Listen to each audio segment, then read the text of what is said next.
The views and opinions expressed on any program are those of the producers and/or the persons appearing on the program, and do not necessarily reflect the views and opinions of FRC Media, Bristol Community College, or the City of Fall River.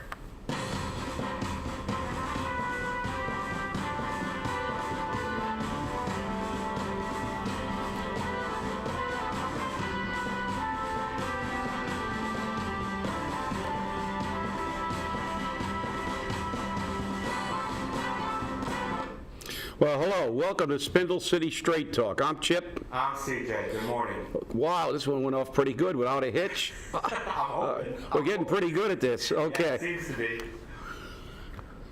Well, we have a great show here today. We've got so many things to talk about.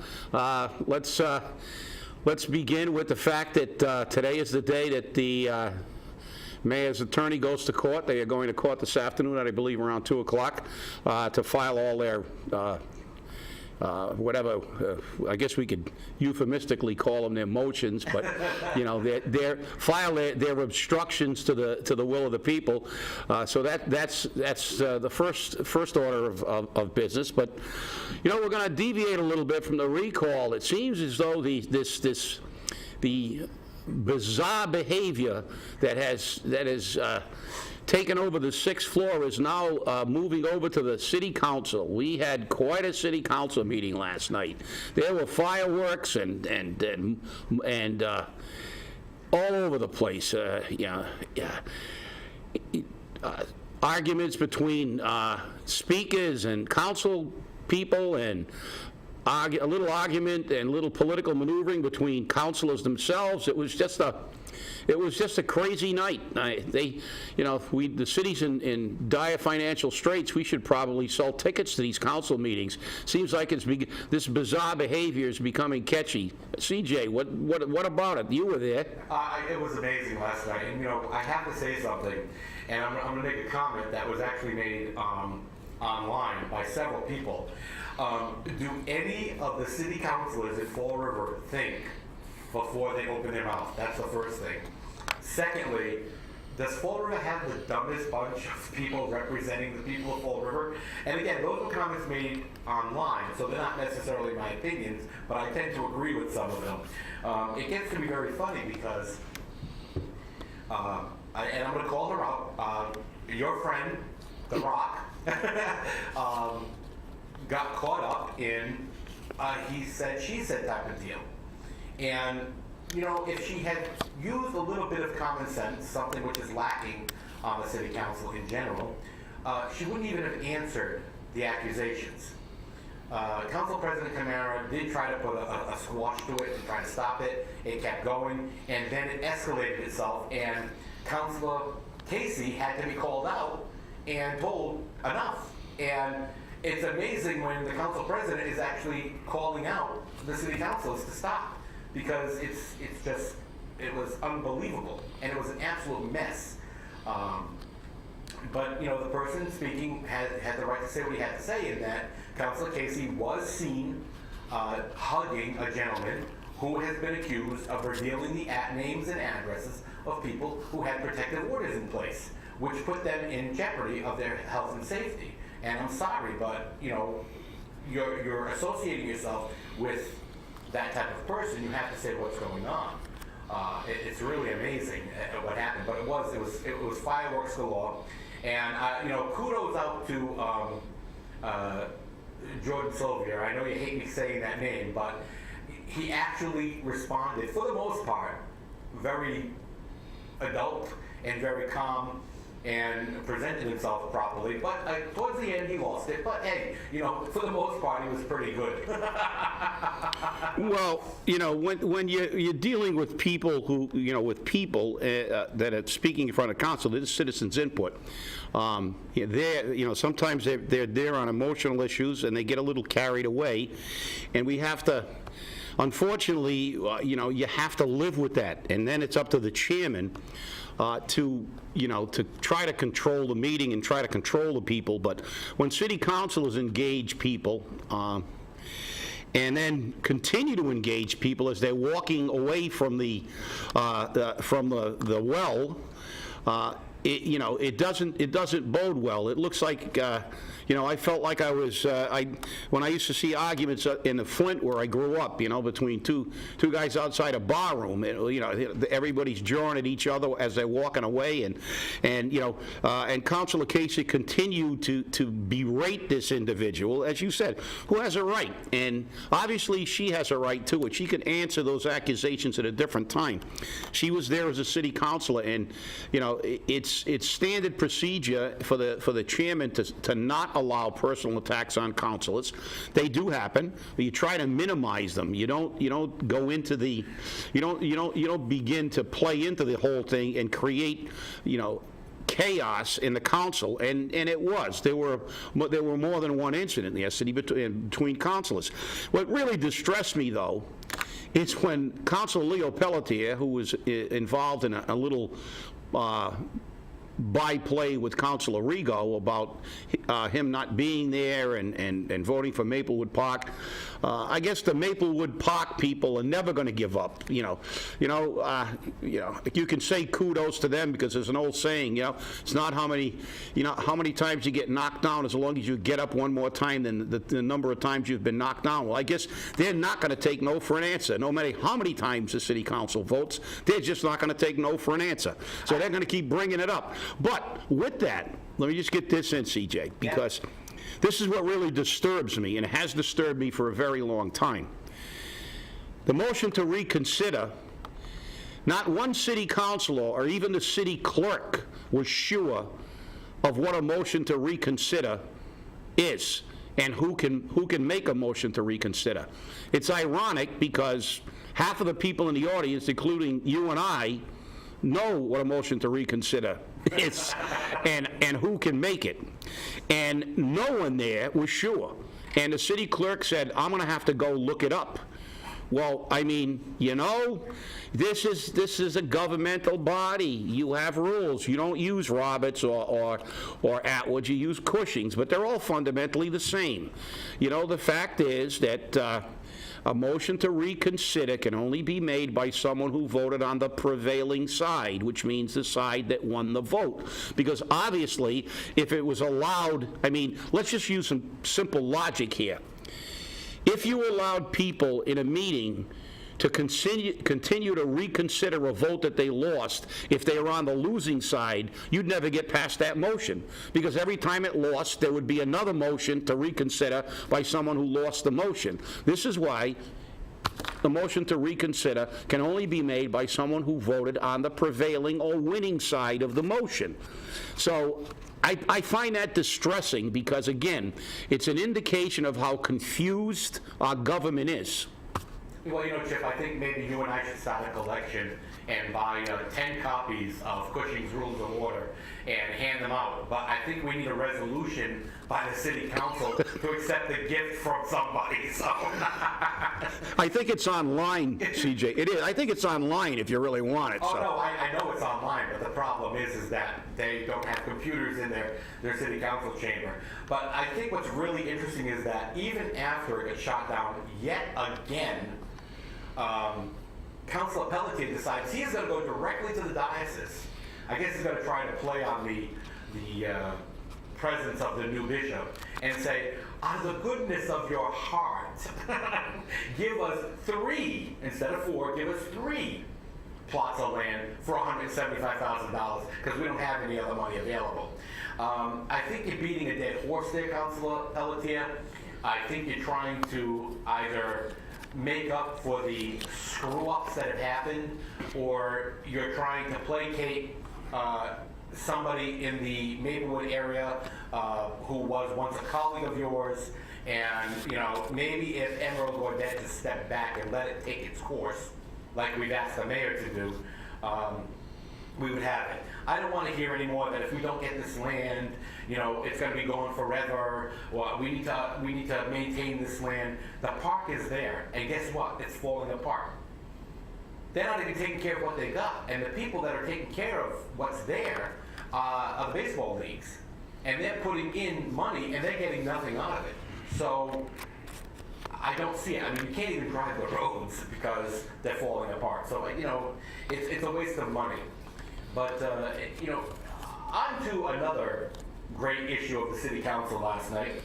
A vote was taken for an investigation into the clear, transparent windows that we have on the 6th floor. And Kathy Ann Viveris made it very clear that she will lie, cheat, and steal to get through a city council hearing meeting with mistakes, mishaps, half-truths, and no reliable information. Because her investigation consisted of going to people and saying, did you approve it? Did you approve it? Chip, did you approve those windows? You know.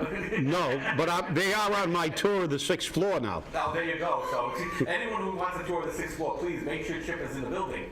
He does a wonderful tour, by the way. People get upset, but hey. But she went to every person that she says was involved, and now, all of a sudden, ta-da, everyone said no, so the investigation's over. The city council voted 7-1 with one voting present. The one person voting against is somebody who's never voted against a mayor, so we know that Pat Casey voted against an investigation because, oh my God, we might find out something. And the great and infamous Paul De Silva voted present. Isn't that a joke that you've never seen before in your life? Well, heaven forbid we try to find out what happened when the city spent money, when we have no money, and we're stiffing a contractor. Let's just forget about it. Everybody said no. I didn't steal the cookies. It's like, okay, investigation over. Wouldn't it be nice if you and I could just forget about every misstep we've ever made? We're held accountable. There are consequences for our actions. But no, not in the city of Fall River. Gee, you think this is one of the reasons we're in the condition we're in right now? Because nobody gives a damn about accountability and consequences? It's like, blow the Dominion suit. Big deal. Hey, no, appeal it. Blow the appeal. Don't worry about it. What are we going to do? Put some new doors and new windows in. Great. And now we have an investigation. It is absolutely appalling that two city councilors would vote against this city determining who screwed this thing up. Because you wonder why we can't account for money? You wonder why there's no money around, and everybody says there's no money, then money mysteriously appears? Maybe we could get to the root of the problem, that there's nobody accountable for anything here. And they play with your money, just as they did with the health care money. In the presentation I made yesterday on health care, I heard the treasurers at one point in time in the past year say they had $138,000 or $134,000 left in a health care account, yet the city reported $12.1 million in savings in health care from FY 12 to FY 14. So where was all that money? Was it in another account, as it has been before? We can't track anything. So heaven forbid our city councilors, our representatives, don't want to get to the bottom of this. So those two councilors, as I've said numerous times, Pat Casey does not belong on the city council. She is just you might as well just have a cardboard cutout with a button that somebody can press to say, I'm in favor of whatever the mayor proposes. I'm in favor of whatever the mayor proposes. Why bother? Let her not. She should send like a photograph of herself and they can pin it to the chair, because she's absolutely ridiculous. She doesn't belong there. This is what's wrong with Fall River, that is what we put in the city council. And as far as Paul De Silva, if he doesn't finish 25th in a field of 18 in the next election, the people in this city, it will be a disgrace. He has not done anything, said anything, and to say to vote present. Look, Paul, I know you're afraid of investigations because you're in one now. And I know you're probably not going to tell everybody why you were there in the infamous waterfront meeting. But when you're sitting in that chair, you're not under criminal investigation, although I think most of you should be. But it's about the city. You were elected to represent us. How can we have windows put into the government center And nobody knows. Nobody knows anything, how they got there. They're in the mayor's office, the law department's office, but nobody knew. The scaffolding was up for 2 months, I believe, but nobody knew there was anybody working on a city. Nobody took any time. And with that, the buzz is that Sean Kadim, who of course they're trying to blame this on because he's not there anymore. Let's blame the guy that's not there, because now he can't be reached for comment because he doesn't work for the city anymore. And if he gets blamed, well, so what? C'est la vie. He doesn't work for the city anymore. I heard he made a full statement to the Fall River Police Department about this issue. So hopefully he did. And hopefully it will come out. We'll investigate that. We just heard it. We heard about it, and we're investigating it. But let's hope we get to the bottom of this. And everybody out there who is just shaking their head at that, we have to really think that we live in an alternate universe. This is a bizarro world, and we can't allow this kind of thing to happen. And anybody that's sitting in that council chamber that voted either no or present. I'm mesmerized by the idiocy of that vote. Present. I don't even think he was present. I think he was possessed by aliens when he made that. You know, this is just getting ridiculous. But my big concern is this, especially with our Fall River Police Department, and I have a great deal of respect for a lot of people in our Fall River Police Department. But lately, with all of these shenanigans and all the stuff going on with the mayor, I'm losing a great deal of respect. So I'm wondering if that sworn statement or that statement given by Sean Kadim is going to disappear into the mysterious File 13. I spoke at length with Washington, D.C. yesterday. I spoke directly to the U.S. Attorney General's office, and I spoke with a lead director in Washington, D.C. with the FBI. And they keep both deferring to the Boston office. I made it very clear to the associate director of the FBI yesterday that the Boston and Lakeville office don't see a problem, and they don't want to get involved in it. I spoke directly to operations for the U.S. Attorney General and said that the Massachusetts office of the District Attorney General hasn't answered anything. And we have questions here, not only of windows, of financial mismanagement, we also have a question here of elections. And, you know, what actions are being taken to defraud the Fall River people of their election rights. Under Chapter 51, Section 16, the city has said that that's how they will accept their election commissioners. The problem is that under Section 25, it says that they must be registered voters in the city of Fall River at the time of appointment. Now, the problem we have here is we know that 2 of those commissioners either have residencies or had residencies outside of Fall River, and 1 even outside of the state. So does that then invalidate the Election Commission, which has recused itself from all issues regarding the recall, which is probably one of the best things that could have happened. But now we got to look at the fact that we have an election coming up in November, we had a primary in September, and I made it very clear to the Secretary of State's office, if we don't have an elections commission, nothing can be certified. Therefore, the Fall River vote would need to be removed from those counts. Oh, well, you need to turn that over to your city. I said, no, this now goes into a state and federal election. So you either handle it, or I'm going to turn it over to the U.S. Attorney General to handle it. Now all of a sudden people start to scramble because wait a minute, is everybody legal? Is everybody on the same boat? And is this happening? But this is the type of stuff going on in Fall River, and people think we're idiots. And we have to say, you know, are you just a troublemaker? How many times I've heard that? And it just gets to be monotonous at times on how do we handle the aggravation that we're put through. And it just becomes very interesting. And the last thing I want to get into real quick, and I didn't want to post it on Facebook or online or anything, but yesterday there must have been a flock of chickens around my house because my property and my vehicle ended up having eggs sunny side up all over the place. So if anyone can bring over the bacon, we can have a good breakfast. And this is what we go through, Chip. This is what we go through. Well,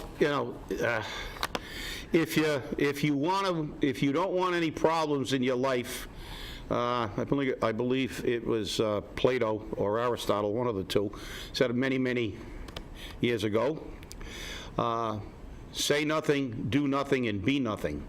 If you take a position in this world, you're going to have people who are against you, and obviously, I hope you took pictures of your vehicle, and when we go to court, we can, when we're accused of being thugs and intimidation, we'll see who did this. The fact is that none of our people have ever had anything filed against them when they were collecting signatures or doing anything for that matter. The fact is that it's happened, and it's tragic, but the fact is nobody wants any part of it. This is one of the most frustrating things. If anybody asks me when this is all over, what's the most frustrating thing about this whole procedure?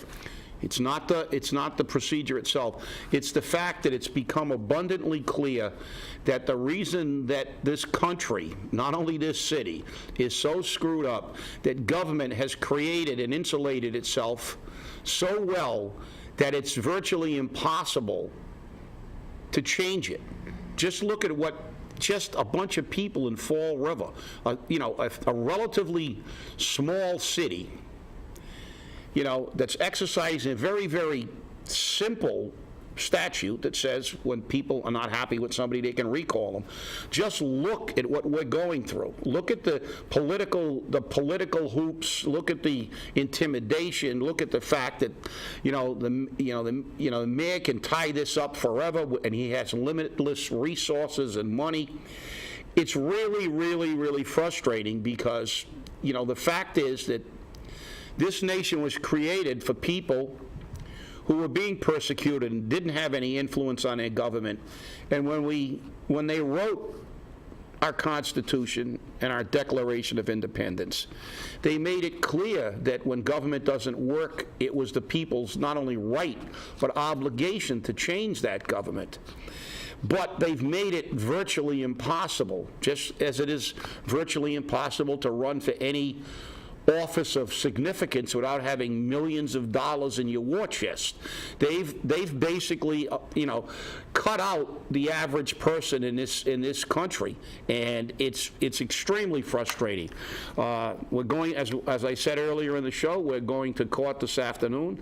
The mayor's battery of lawyers is filing all their motions. They want to throw this process out, and they're going to, we're going to start this process in earnest on the legal front, and hopefully we can get through this and get to an election, and at least if we have an election, we can say the people have been able to speak. But is it frustrating? Yeah. Is it? Are they're getting really upset now because obviously what's going on in the city has now spilled over from the 6th floor into the council chambers, and now they're getting upset because they know the time is coming closer and closer.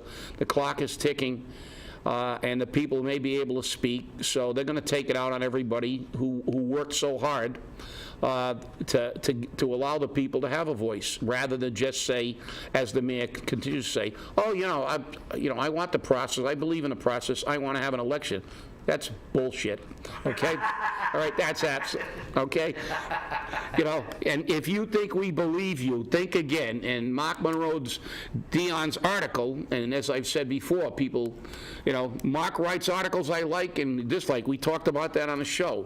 But I think that the piece he wrote on the mayor and his ability to lead and who to ask was one of the best, most well thought out pieces I ever saw. It wasn't an opinion, it was the truth. I think his piece was very, very well done, and it kind of encapsulated, what's gone on in this city and what we have for a leader.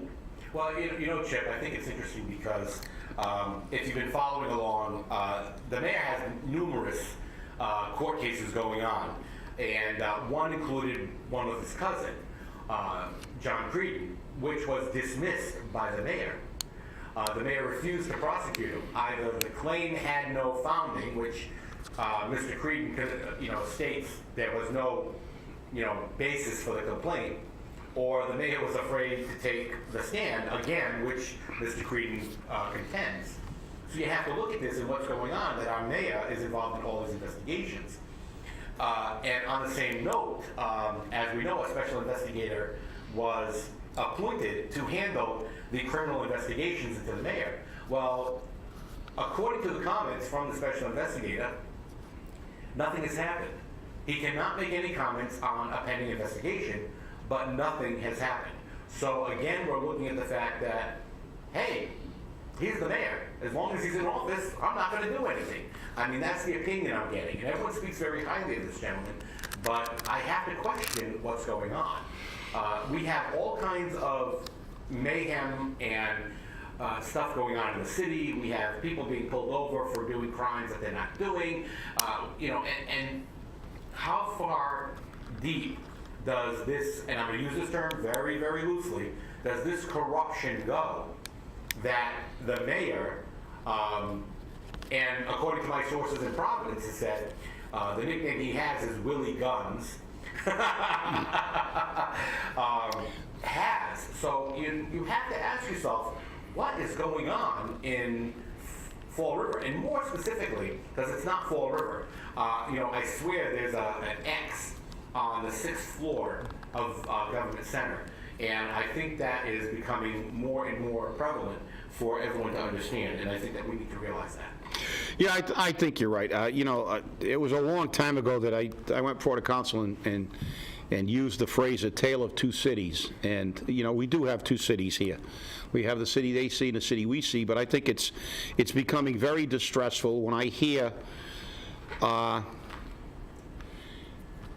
that people are not getting the same treatment under the law. That is extremely, extremely upsetting to me.